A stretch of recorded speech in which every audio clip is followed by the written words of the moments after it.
అందరికీ నమస్కారం. మన ఈ మధ్య నిజామాబాద్‌లో మేము సంక్రాంతికి వస్తున్నాం ఈవెంట్ చేయడం జరిగింది. అది నిజామాబాద్ పట్టణంలో ఫస్ట్ టైం. ఇంతకుముందు ఎప్పుడు మన దగ్గర సినిమా ఈవెంట్స్ పెద్దగా జరగవు. అప్పుడు ఒకసారి ఫిదా సక్సెస్ మీట్ ఒకటిసారి పెట్టాము.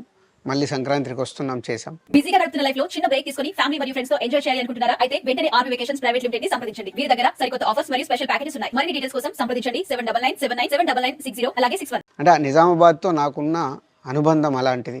నిజామాబాద్ జిల్లా వాసిగా అక్కడ ఈ సినిమా ఈవెంట్ చేయాలని చేయడం జరిగింది. పోతే ఆ ఈవెంట్లో నేను మన కల్చర్లో ఉండే మన దావత్ గురించి, మటను తెలగలు గురించి సంబోధించాను. నేను ఆ మాటలలో తెలంగాణ వాళ్ళని నేను అవమానించానని, తెలంగాణ మీద హేళన చేశానని కొంతమంది మిత్రులు కామెంట్స్ చేసి సోషల్ మీడియాలో పెట్టారని తెలిసింది.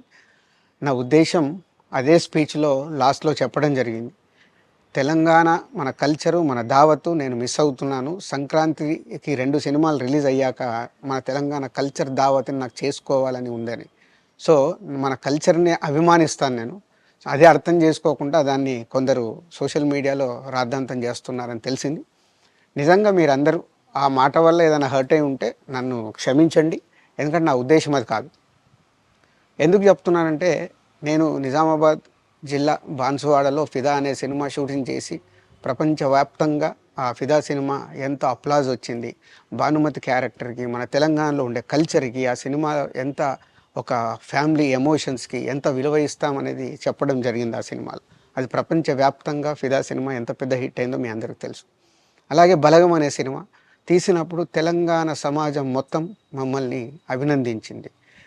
తెలంగాణ ప్రజలందరూ ఆ సినిమాను ఆదరించి ఇది మా సినిమా అని గుండెలకు హత్తుకున్నారు. అన్ని రాజకీయ పార్టీలు ఆ సినిమాని అప్రిషియేట్ చేస్తూ మమ్మల్ని ప్రతి ఒక్క స్టేజ్ దగ్గర తీసుకెళ్ళి అభినందించారు అన్ని రాజకీయ పార్టీలు. సో ఒక తెలంగాణ వాసిగా ఒక తెలంగాణని అభిమానించే నేను తెలంగాణని హేళన చేస్తానని ఎలా అనుకున్నారో నాకు తెలియదు. పోతే దాంట్లో ఏదైనా మీ కమ్యూనికేషన్లో తప్పుగా అర్థమైంటే నన్ను క్షమించండి. మీ మనోభావాలు ఆ కొందరు ఎవరైతే దెబ్బతిన్నాయని అనుకుంటున్నారో వాళ్ళందరికీ నా విజ్ఞప్తి, మీ మనోభావాలు దెబ్బతింటే నన్ను క్షమించండి. ఇప్పుడు నేను ఒక సినిమా ఇండస్ట్రీ ఫెటర్నీ నుంచి ఎఫ్డీసీ చైర్మన్గా అయ్యాను. సో మీ అందరికి తెలుసది. సో ఇటు సినిమా ఇండస్ట్రీకి అటు ప్రభుత్వానికి మధ్యలో ఉంటూ సినిమా ఇండస్ట్రీకి అవసరపడ్డట్టుగా నేను అన్ని సహాయ సహకారాలు చేస్తూ ఈ హైదరాబాద్లో హెల్దీ వాతావరణము, తెలుగు సినిమాకి, తెలంగాణలో అభివృద్ధి చెందాలనుకునే యువతకి అందరికీ నేను ఉపయోగపడేలాగా ఉండాలి.